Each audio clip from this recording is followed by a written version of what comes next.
Selamat pagi, saudara-saudari di dalam Kristus. Renungan kita pagi ini adalah bab 15. Banyak Rudi Hartono. Salah seorang pemain bulu tangkis favorit saya adalah Rudi Hartono.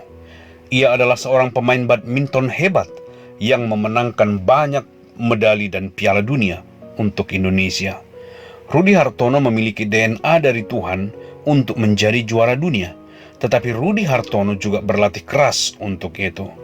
Memiliki DNA yang baik tidak menjamin seseorang akan menjadi seorang yang baik. Sebagai contoh, seseorang yang memiliki DNA menjadi pemain bulu tangkis tidak secara otomatis menjadi pemain bulu tangkis yang baik. Satu DNA yang baik hanya memberikan potensi saja. Dia harus membuat pilihan untuk mendisiplinkan diri dan berlatih keras guna mencapai potensinya secara penuh.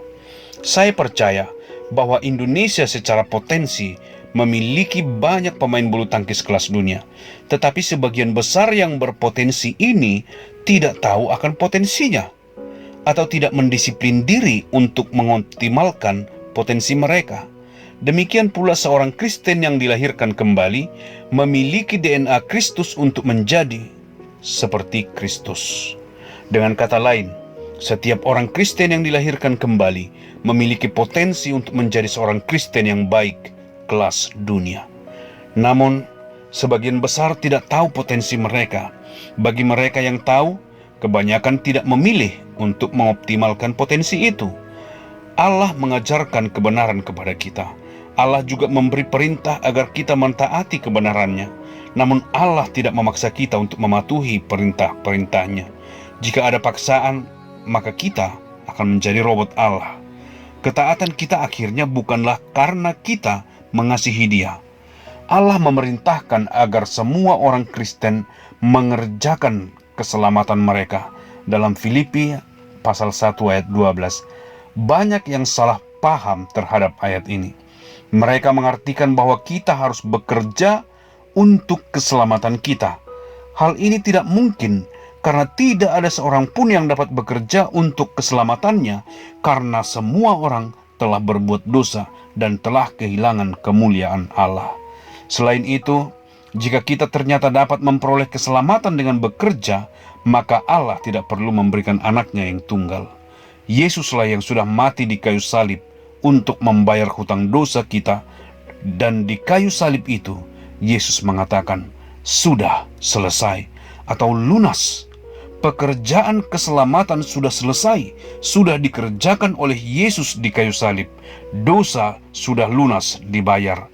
Tugas kita bukanlah untuk mendapatkan keselamatan, atau dalam bahasa Inggris to work for, tetapi bekerja atau work out untuk melakukan keselamatan kita itu. Saya berikan satu contoh. Ketika saya kuliah di Fakultas Kedokteran di Universitas Singapura, saya belajar keras untuk mendapatkan gelar dokter. Setelah saya diwisuda dan dilantik menjadi dokter, saya tidak akan pernah kehilangan gelar dokter. Gelar itu sudah saya dapatkan dan itu milik saya. Dengan gelar itu saya mengerjakan, berbuat, dan melakukan tugas saya sebagai dokter. Namun, sejak 20 tahun yang lalu, saya tidak melakukan praktik dokter lagi. Pengetahuan dan pengalaman saya sebagai dokter sudah tidak berguna. Tidak ada seorang pun yang menerima pelayanan pengobatan dari saya. Bahkan sekarang ini, banyak orang yang mengenal saya sebagai pengkhotbah dan bukan seorang dokter, karena saya tidak melakukan atau mengerjakan keterampilan saya sebagai dokter. Banyak orang Kristen yang seperti ini. Yesus telah mengerjakan keselamatan itu bagi mereka dan bahkan tinggal di dalam hati mereka. Namun mereka tidak mengerjakan atau melakukan potensi yang mereka miliki. Mereka tidak memuliakan Allah dalam hidup mereka. Mereka tidak memberkati orang lain. Mereka membuang potensi kehidupan itu. Namun demikian, mereka tidak akan kehilangan keselamatan karena Yesus telah bekerja untuk mendapatkan keselamatan itu bagi mereka.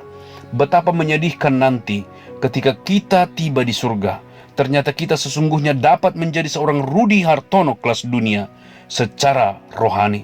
Tetapi sayang sekali, kita lebih memilih menjadi pemain badminton yang tidak berkelas. Apakah Anda tahu bahwa Anda memiliki DNA Kristus untuk dapat menjadi indah seperti Yesus Kristus? Setiap orang Kristen yang dilahirkan kembali memiliki potensi untuk menjadi seorang Kristen yang baik kelas dunia. Terima kasih sudah mendengarkan saudaraku. Sampai bertemu esok hari. Tuhan memberkati.